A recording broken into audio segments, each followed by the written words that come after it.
नमस्कार, स्वागत है आपका स्पीड न्यूज में। मैं हूं आपके साथ ज्योति पुष्पेंद्र सिंह और चलिए इस बुलेटिन में खबरें होंगी फटाफट अंदाज में।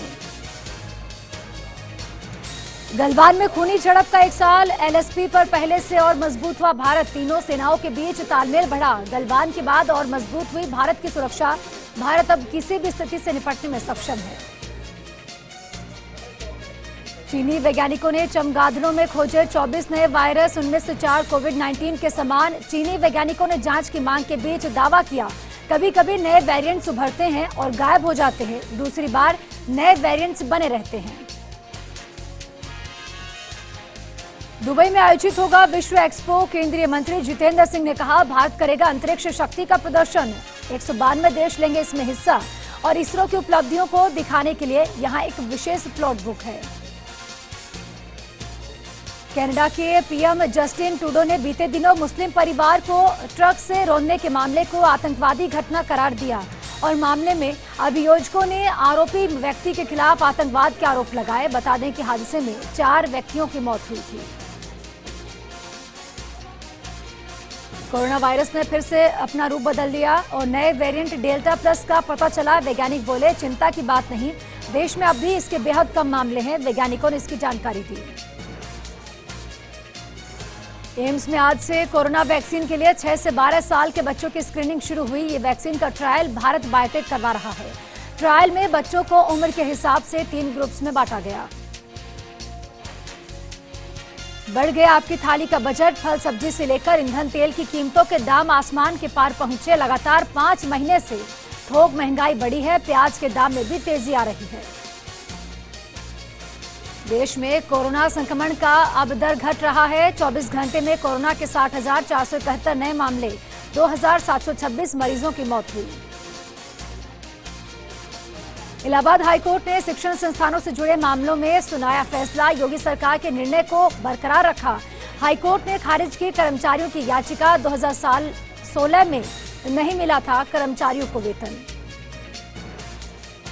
ब्लैक फंगस के खिलाफ गुजरात सरकार ने किसी कमर। सरकार ने हाईकोर्ट में हलफनामा दायर कर बताया, उसने ब्लैक फंगस की दवाई का उचित वितरण के लिए 33 मॉडल अस्पताल बनाए हैं।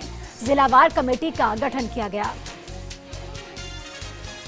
झारखंड के मुख्यमंत्री हेमंत सोरेन ने विश्व रक्तदान दिवस में इस मौके पर कहा कि उनकी सरकार सुनिश्चित करेगी कि खून की कमी के चलते किसी की मौत न हो और इस लक्ष्य के साथ वो आगे बढ़ेगी। सुप्रीम कोर्ट के फैसले के बाद यूपी के अयोध्या में भव्य राम मंदिर का निर्माण कार्य है। लोगों ने भव्य राम मंदिर के निर्माण के लिए करोड़ों रुपए दान के रूप में दिए और मंदिर का स्वरूप भव्य बनाने के लिए हर संभव कोशिश की जा रही है, लेकिन इसी बीच ट्रस्ट पर भ्रष्टाचार के गंभीर आरोप लगे हैं। एससी में केंद्र का जवाब। गैर मुस्लिम शरणार्थियों से आवेदन मांगने वाली अधिसूचना सीएए से अलग है। 1955 के नागरिकता कानून के तहत कोई छूट नहीं दी गई। आईयूएमएल ने दायर की थी याचिका।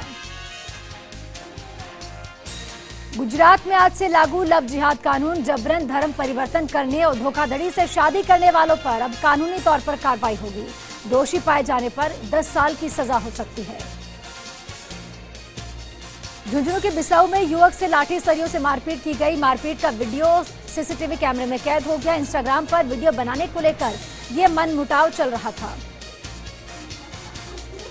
मामूली विवाद के चलते भोपाल में 3 सिपाहियों ने मिलकर एडिशनल एसपी को पीटा। मामला दर्ज हुआ। Additional SP dial 100 head office के वर्कशॉप ब्रांच में तैनात है। प्रदेश भर के लोगों को मिलेगी यात्रा की बेहतर सुविधा। आज से चूंकि प्रदेश में संचालित होंगी रोडवेज की करीब 3000 बसें। यात्री भार को देखते हुए सीएमडी राजेश्वर सिंह ने यह फैसला किया। राजस्थान में लॉकडाउन में और भी अधिक छूट मिल सकती है। आज इसको लेकर नई गाइडलाइन जारी हो सकती है। बाजारों में और दुकानों का समय बढ़ाया जा सकता है। वीकेंड कर्फ्यू की अवधि को भी कम किया जा सकता है।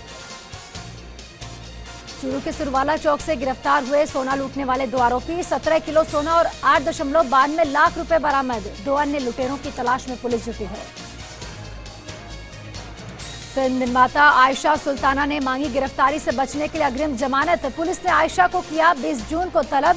आयशा सुल्ताना के खिलाफ राजद्रोह का मामला दर्ज हुआ। कन्नड़ फिल्म एक्टर संचारी विजय का रोड एक्सीडेंट के 2 दिन बाद अस्पताल में मौत हो गई। उनके सिर और पैर में गंभीर चोटें आई थी। डॉक्टर्स ने उनका ब्रेन डेड बताया। उनके परिवार वालों का उनके अंगदान करने का फैसला किया गया। परिवार ने सुशांत को श्रद्धांजलि दी है। बहनों ने कहा, भाई तुम अमर हो गए।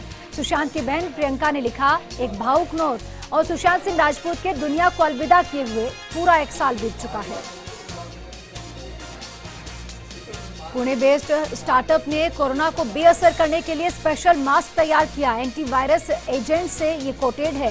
दावा किया जा रहा है कि इस मास्क के संपर्क में आने पर कोरोना वायरस बेअसर हो जाता है।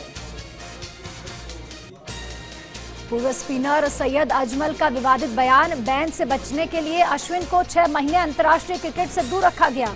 हाल ही में दूसरा पर गलत रिपोर्ट छापने पर अश्विन भड़के थे। झुंझुनू के बागोरा में अवैध खनन के खिलाफ वन विभाग ने बड़ी कार्रवाई की है। वन विभाग की टीम ने अवैध खनन करते हुए मौके से एक एरंटी और एक डंपर को भी जब्त किया। कोटा के ऊर्जा विभाग में साल से लंबित टेक्निकल हेल्पर के पदों पर भर्ती की मांग को लेकर युवाओं ने थाली बजाकर राज्य सरकार तक अपनी आवाज पहुंचाने की कोशिश की और उनकी मांगे नहीं मानने तक आंदोलन को जारी रखने की चेतावनी दी है। कोटा के कैथुनीपोल इलाके से गैस एजेंसी के एक ऑटो से दिन दहाड़े गैस सिलेंडर चुराने वाले शातिर चोर को पुलिस ने गिरफ्तार कर लिया। पुलिस ने सिलेंडर खरीदने वाले आरोपी को भी गिरफ्तार किया है। साथ ही चोरी किया गया सिलेंडर भी यहां से बरामद हुआ। झुंझुनू में सुबह पहले बारिश की बूंदों और ठंडी हवाओं का दौर देखा गया। लोग जब सुबह उठे तो कहीं रिमझिम तो कहीं झमाझम बारिश देखी गई। झुंझुनू के खेतड़ी थाना इलाके के इलाखर गांव के लोगों ने एसपी को ज्ञापन देकर असामाजिक तत्वों पर अंकुश लगाने की मांग उठाई। ज्ञापन में बताया गया कि आवारागर्दी करने वाले युवा ग्रुप बनाकर लोगों से लूट करने का प्रयास कर रहे हैं। झुंझुनू के वार्ड संख्या 24 आदर्श कॉलोनी के लोगों ने कलेक्ट्रेट पर जमकर प्रदर्शन किया है और भूमाफियाओं पर कार्रवाई करने की मांग उठाई। उनका कहना है कि कुछ भूमाफियाओं ने आदर्श कॉलोनी के साथ लगती जमीन को खरीदा और उसमें नियमों के विरुद्ध जाकर प्लॉटिंग की जा रही है। नागौर की मेड़ता में राजकीय माध्यमिक विद्यालय के प्रधानाचार्य और प्रधानाध्यापकों को लेकर बैठक हुई। बैठक में नए सत्र 2021-22 के प्रवेश उत्सव को लेकर आवश्यक जानकारियां और निर्देश भी दिए गए। नागौर के रियाबड़ी पंचायत समिति में ग्राम पंचायतों के लिए हुए टेंडर के निविदाओं में से 4 ग्राम पंचायतों की निविदाओं को खोला गया। विकास अधिकारी के मुताबिक टेंडरों में पूर्ण रूप से पारदर्शिता रखी गई है। नागौर के रियाबड़ी उपखंड अधिकारी ने ब्लॉक स्तरीय अधिकारियों की बैठक ली। इस बैठक में अवैध बजरी रोकथाम सहित अनेक विषयों पर चर्चा भी की गई। नागौर के जायल में मानसूनी बारिश से पहले डीएपी की कमी किसानों के लिए परेशानी का सबब बन गई। कस्बे में 4000 डीएपी खाद की डिमांड है, लेकिन 400 बैग यहां पहुंचे, जिससे किसानों में आक्रोश व्याप्त है। पाली के बाली में उपखंड अधिकारी पद पर आईएएस अधिकारी अतुल प्रकाश ने पदभार को ग्रहण किया और इस दौरान राजस्व विभाग, पंचायत समिति, ब्लॉक चिकित्सा कार्यालय के अधिकारी और कर्मचारी भी यहां मौजूद दिखे। सीकर के लक्ष्मणगढ़ क्षेत्र के जाजोद सामुदायिक स्वास्थ्य केंद्र पर दादा कायम खान के 602वें शहादत दिवस पर रक्तदान शिविर का आयोजन किया गया और स्वास्थ्य केंद्र में पेड़ भी लगाए गए। कोटा के नानता अभेड़ा क्षेत्र में 40 करोड़ की लागत से तैयार हो रहे बायोलॉजिकल पार्क के पहले चरण का काम अब अंतिम दौर पर है। वन विभाग द्वारा प्रयास किया जा रहा है कि अगले 2 माह में कार्य पूर्ण करवाकर पर्यटकों को इसकी सौगात दी जाए। कोटा की दादाबाड़ी थाना पुलिस ने एक व्यक्ति को गिरफ्तार किया। इसने 12 लाख रुपए का लोन लेकर ट्रक खरीदा और साथ ही किस्त नहीं चुकाकर ट्रक को बेच डाला। थाने में दर्ज कराया गया मुकदमा, जिसके बाद पुलिस ने मुखबिर से मिली सूचना के आधार पर आरोपी को गिरफ्तार कर लिया। कोटा के तलवंडी स्थित जिला आयुर्वेदिक चिकित्सालय के आयुर्वेदिक विभाग ने कोरोना की तीसरी लहर की आशंका को देखते हुए बच्चों को बचाने के लिए तैयारियां शुरू कर दी। रतनपुर के बयाना में Lupin human welfare research foundation ने कस्बे में मास हाउसकीपिंग अभियान का शुभारंभ किया और साथ ही इस दौरान एसडीएम और सीईओ की मौजूदगी में सड़कों की सफाई से इस अभियान की शुरुआत की गई। पाली के देसूरी में मोस्ट वांटेड प्रदेश का कुख्याति अपराधी डोडा तस्कर समंदर सिंह राजपूत को उसके घर से गिरफ्तार किया गया। आरोपी करीब 4 साल से फरार चल रहा था। श्रीगंगानगर के सादुल शहर में एक ट्रक अनियंत्रित होकर बिजली के पोल से टकरा गया, जिससे बिजली सप्लाई की लाइनें टूट गई और इसी के कारण कई इलाकों की बिजली सप्लाई गुल हो गई।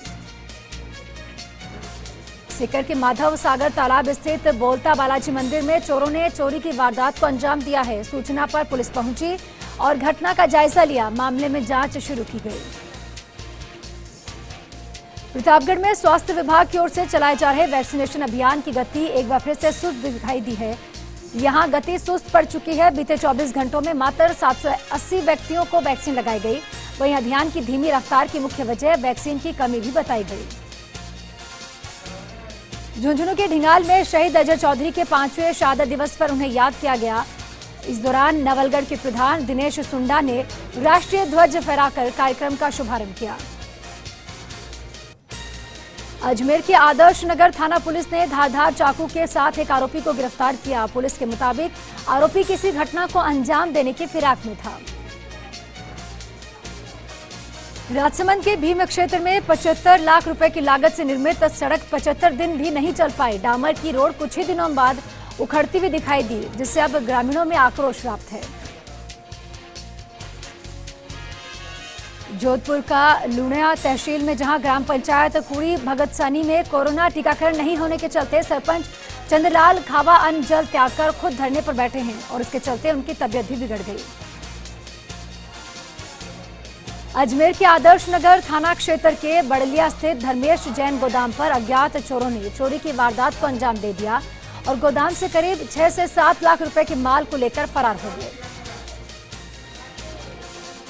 डूंगरपुर जिले में कोरोना संक्रमण की दूसरी लहर सबसे घातक रही है, जिसमें कई लोगों की जान चली गई। तो वहीं तीसरी लहर जिस तरह से बच्चों पर बताई जा रही है प्रभावित, उसे लेकर अस्पताल प्रशासन पहले से तैयारियों में जुटा हुआ है।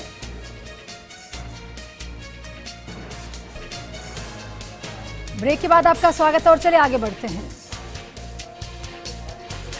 हनुमानगढ़ में मौसम ने अपना मिजाज बदला। तेज हवा के साथ बारिश के दौर से तापमान में गिरावट भी दर्ज की गई, जिससे आमजन को गर्मी से राहत मिली है। प्रदेश में गरमाई सियासी बयानबाजी के बीच मकराना विधानसभा क्षेत्र से भाजपा विधायक रूपाराम मुरावतिया एक बार फिर से अपनी फिटनेस को लेकर चर्चाओं में बने हुए हैं। सिरोही की लाइफ लाइन कहे जाने वाले अणगोर बांध के सिंचाई विभाग ने अब तक साफ सफाई नहीं की। बांध के अंदर और नहरी भाग में जगह जगह कांटेदार बबूल की झाड़ियां उगी हुई है। कोटा विधायक न्यू मेडिकल कॉलेज पहुंचकर निर्माणाधीन द्वितीय तल और साथ अन्य विकास कार्यों का अवलोकन कर रहे हैं।